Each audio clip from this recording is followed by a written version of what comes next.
Hey guys, if we haven't met, my name's Holly. I'm a full-time yoga instructor in Washington, D.C., and I specialize in Bikram or hot yoga or 26 and 2 yoga. So today I want to talk about something that we do in the 26 and 2 sequence. It's a specific movement called locking the knee, and I think sometimes it gets a bad rep. So if you've ever heard the term locking the knee and been like, what does that mean? That sounds dangerous, weird, I don't get it. This video is for you. So in the balancing postures in the Bikram or 26 and 2 poses, we do something on the standing leg called locking the leg, yeah? So whether it's standing head to knee or standing bow or balancing stick, you always want to stand on a straight and engaged leg. So I'll start by saying, when we talk about like locking the leg, I think it's a bit of a mistranslation. For those of you familiar with other styles of yoga, you might have heard something called a bandha, which means a lock and a lift, right? It's a two-part translation, and I would say it's the same thing here. So it's not just that the leg is straight, it's that the leg is engaged. I'll show you with other parts of the bodies too. So this is a bent knee. My standing leg is bent, okay? This is, I would say, a hyperextended knee. My knee is going back beyond my ankle and all the weight's in my heel. It's really hard for my toe to stay on the floor. This is a straight leg, okay? The weight's evenly distributed on my standing leg.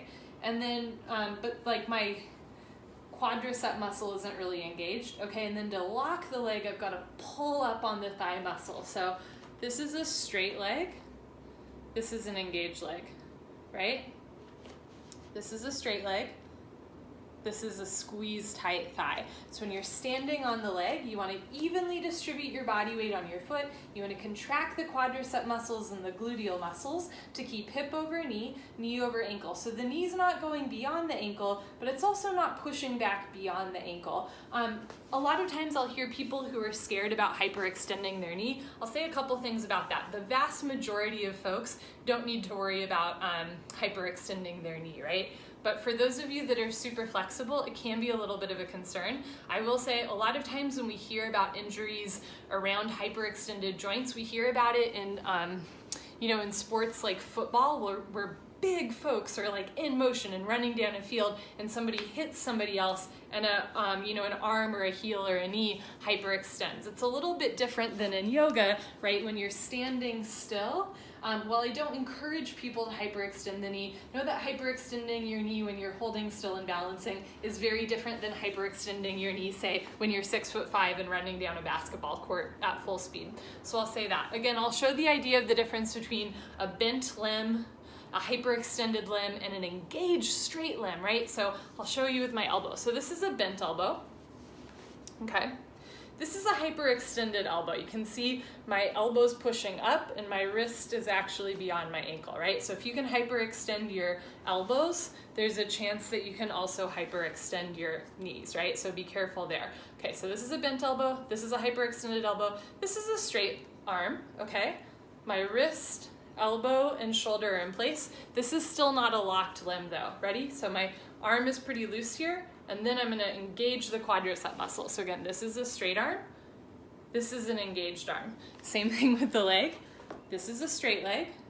This is an engaged leg. You see all the muscles pulling up, right? Thigh tight, glute tight. So again, if you can use the strength in your muscles rather than the flexibility of your joints, you can stack one joint over the other. And that's what we mean by locking the leg. There's no bend in the knee. There's also no hyperextension, but once the leg is straight, you have to keep going, right? And it even takes place in standing separate leg stretching. Okay, my legs are straight here, but there's no engagement of the quads, right? But if I can squeeze the thighs, I'm pulling up the thigh muscles, then the hamstrings actually have a better idea of stretching, right? So you always, it's not just straight leg, it's really squeezing the thighs, the glutes. You want to feel the thigh skin lifting up as you lock your leg. Another thing to notice, sometimes I'll see people who, in standing head to knee pose, the knee's super bent, but then in the next posture in standing bow, I'll notice that their leg is actually pretty straight. And I would say that's just something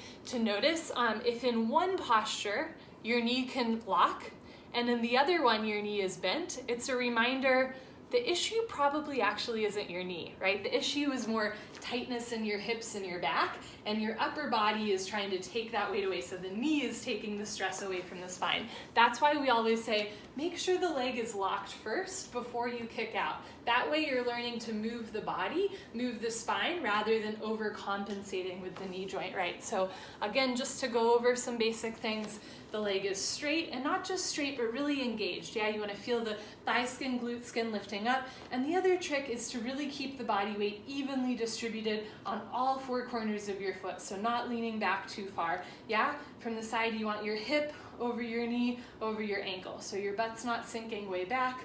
That's also not too far forward, right? Evenly distributing the body weight on the foot to keep hip over knee, over ankle, standing leg locked. That's a little tutorial on standing head to knee. Let me know if you have any questions. You can reach me at hollyhancockyoga@gmail.com. Bye.